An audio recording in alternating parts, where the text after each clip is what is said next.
The Department of Homeland Security is focused on the growing cyber threat. Damage from cyber attacks is not limited to denial of service attacks. It can involve significant financial losses, theft of intellectual property, impact our national security, and destroy key parts of the critical infrastructure that citizens depend on for their daily lives. I am Dr. Cedric Sims, partner at Evermay Consulting Group and former executive of the Department of Homeland Security. We are joined today by two cybersecurity experts, Mr. Sam Gordy, President of Integrated Systems Group at Leidos, and Mr. Robert Zitz, Senior Vice President and Chief Systems Architect, also at Leidos. Today we'll discuss current trends and implications. Well, gentlemen, thank you for joining me today. As you know, the role of the National Cybersecurity Protection System has been evolving with threats, evolving with challenges, evolving in the industry. Can you speak a little bit to those issues? Well, Cedric, thanks for having us today. I think there's some key attributes that the system has been providing and must continue to provide, and I think you can characterize those as protection, analysis, incident management, and then also information sharing. And all four of those are really critical. They have to work together as a whole. Mr. Gordy, do you have any insights you'd like to share? Well, I would certainly hit on the evolution piece that you touched on. Our system cannot stay static. The threat is evolving very, very rapidly. The incentives are there, either monetary or from an intelligence perspective, for the people who are trying to penetrate our systems, and we need to stay ahead of them. And the only way to do that is to continuously and rapidly evolve the system of systems. Excellent. Well, you mentioned system of systems, and certainly there's a complex set of systems that are coming together to help defend our cybersecurity assets. What specifically has Leidos been doing to address those challenges? I think we're really looking at how you push the perimeter defense of that system. Historically, we have a fence line, and you protect that fence line. You know, denial of service attack comes in, you respond. But the threats are far more greater than a nuisance denial of service attack. When you look at somebody actually penetrating and then operating within your network, or someone preparing and mounting an attack from the outside, today we really don't have a good ability to address those threats, and that's where the system really needs to be going, to actively monitor the internals of your system to find out who's already penetrated and is either destroying data or extracting data that's critical to your mission. Mr. Zitz, are there some other ways that Leidos has been evolving their capabilities of systems? Yeah, and well, what Sam's talking about there first and foremost is that protection piece. And so protection, you can think of protection as both an active defense but also a passive defense. And so if you start first with the idea of a passive defense, there's a layering that occurs. And that layering, or that layered defense, some people would call it defense in depth, starts first with basic hygiene. So that's understanding, how do you train your people? Do your people understand what it means to have strong passwords, to keep them updated? Does the enterprise ensure that it has a solid use of firewalls and keeps those up to date, and so on? But basic hygiene by itself is not enough. You've got to have more than that. One of the things that we see the Department of Homeland Security and others looking at now is what's known as continuous diagnostic and mitigation, or CDM. That's another layer which says that we can't just aperiodically look to see if there's a penetration that's occurred or an intrusion, that you have to continuously be looking for that and diagnosing it, doing diagnostics on that. But then a third level and a more in-depth level would be to be proactive.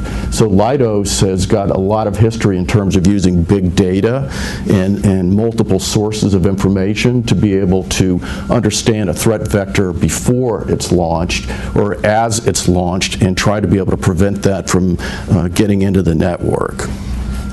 Well, in my time at the Department of Homeland Security, there was a fair amount of work being done to formulate the plans around CDM, or continuous diagnostics and mitigation. Big data is a tremendous aspect of the capabilities that will be built into continuous diagnostics and mitigation. Can you speak to how things have progressed in terms of the application of maybe signature-based versus the traditional methods for analysis across a system like that?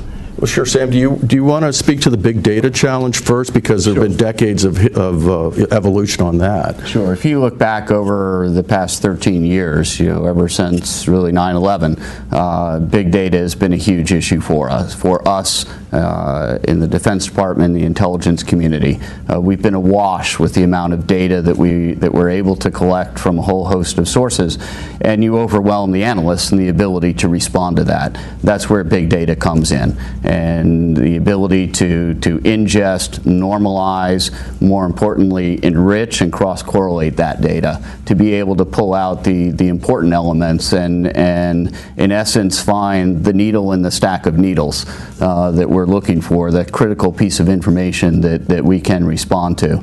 And the ability to take that capability and apply that to cybersecurity is very natural.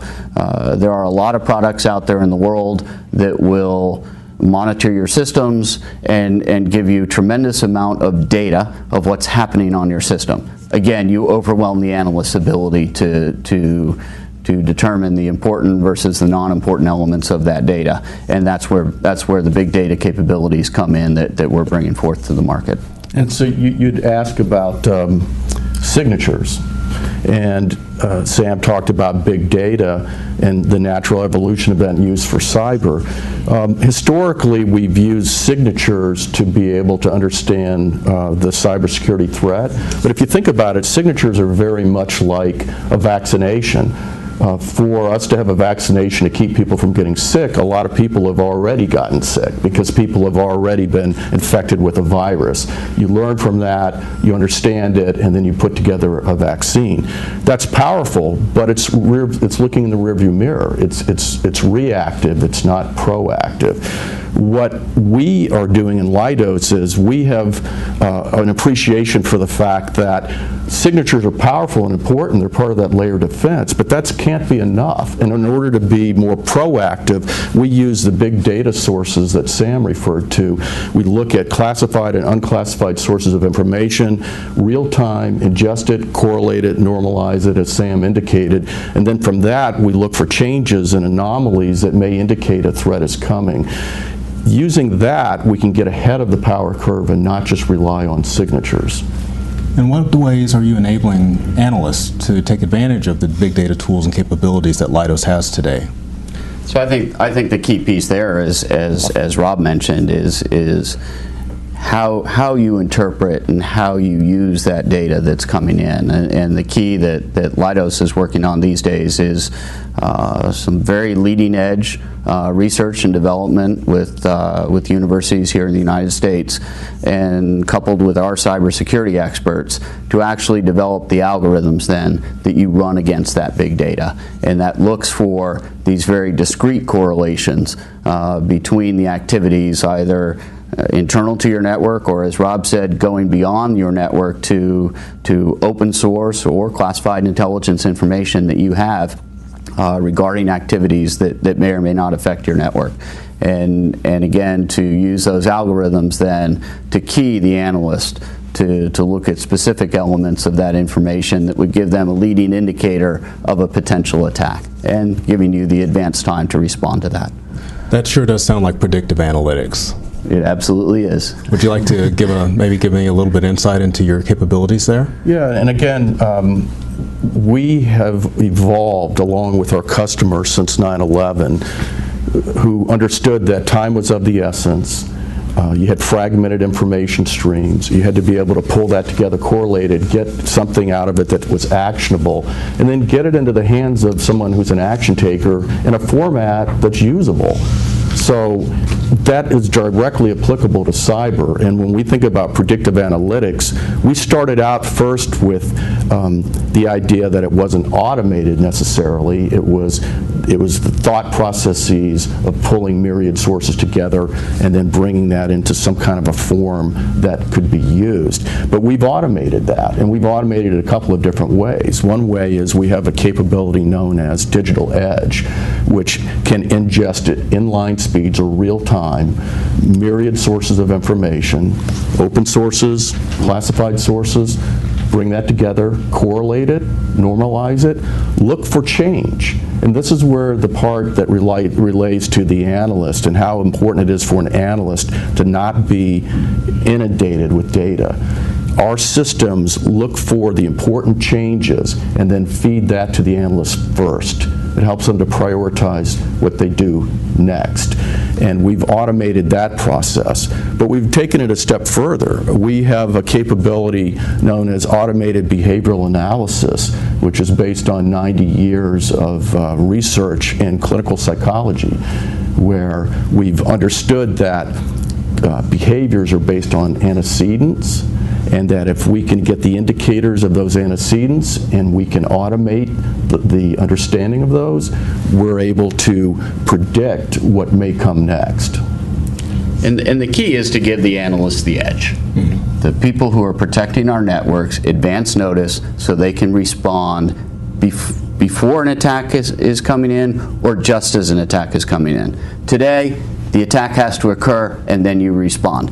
And there's no way you are not going to be attacked. There's no way you are not going to be penetrated. It is going to happen. The key is how are you responding and how quickly can you respond to that attack. And that's where the predictive analytics comes into play to give us the edge that we know the attack is coming. We can take actions even before the attack and then be ready when it occurs. It also helps with being more efficient because today oftentimes an operations center is a very manually intensive process. A lot of people involved, the analysts, cyber analysts, to try to find that needle in the haystack that Sam referred to earlier. Analysts have to look at what's happening today in the network, but they also are looking at forensics, what's happened in the past, what's happening today. They just don't have the tools to be able to understand what may come next, and that's where Leidos believes that we can really help the analyst. And it's a way to be more efficient as well, because as you automate the system, you're able to find that some of the actions and transactions that a human had to take, which took time, you're able to automate that and then have the analysts spend their time on things that are much more important and require a human's attention. DHS has been looking at ways to reduce some of the workload on the analyst and streamline some of the analytic processes. There's even been discussions about machine-to-machine communication for these kind of tools and capabilities. Do you have any insights that you'd like to share regarding that? Well, I can go back again to, we have a patented technology called automated behavioral analysis. And what it is able to do is, at inline speeds or at the speed of the net, it is receiving data packets as they come approach the network.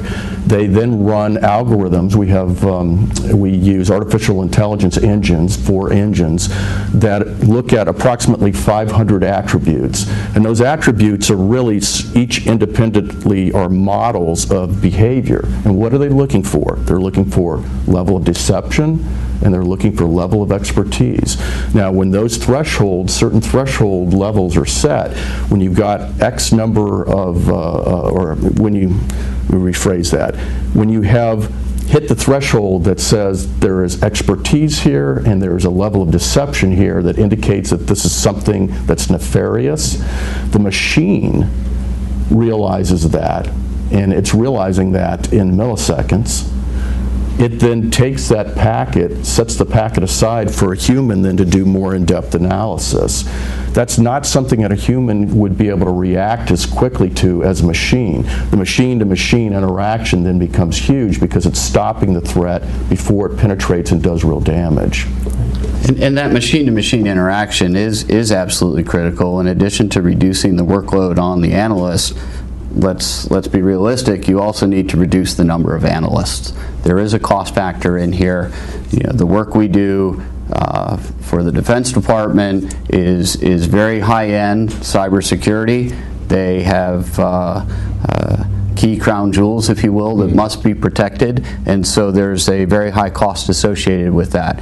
But as you get beyond that that castle keep, if you will, and you start moving further and further out into society, you encounter the .coms of the world, you encounter the .orgs, the .edus, who all need cybersecurity as well, who can't afford to pay that very high premium for the highest level of cybersecurity. So it behooves all of us to bring that cost down, and that machine-to-machine capability allows you to do that. That behavioral analytics allows you to do that so that you can deliver a very cost-effective cybersecurity solution through the use of those advanced technologies. And you know, Cedric, there's another aspect of machine-to-machine, and we touched earlier on information sharing and how critically important that is to the cybersecurity mission, to be able to share information with all the stakeholders.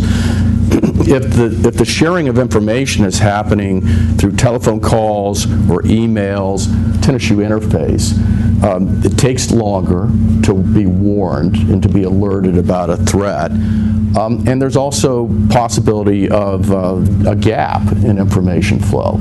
But machine-to-machine, if you tied together the various stakeholders using the software and the hardware that's available, you really build what I might call a situation awareness or a common operating picture focused on cybersecurity, where the machines are talking to each other and letting them know about an intrusion that's been detected, and all of the stakeholders are knowing that at the same time. All the stakeholders can then, the humans, can start strategizing together immediately about what to do next.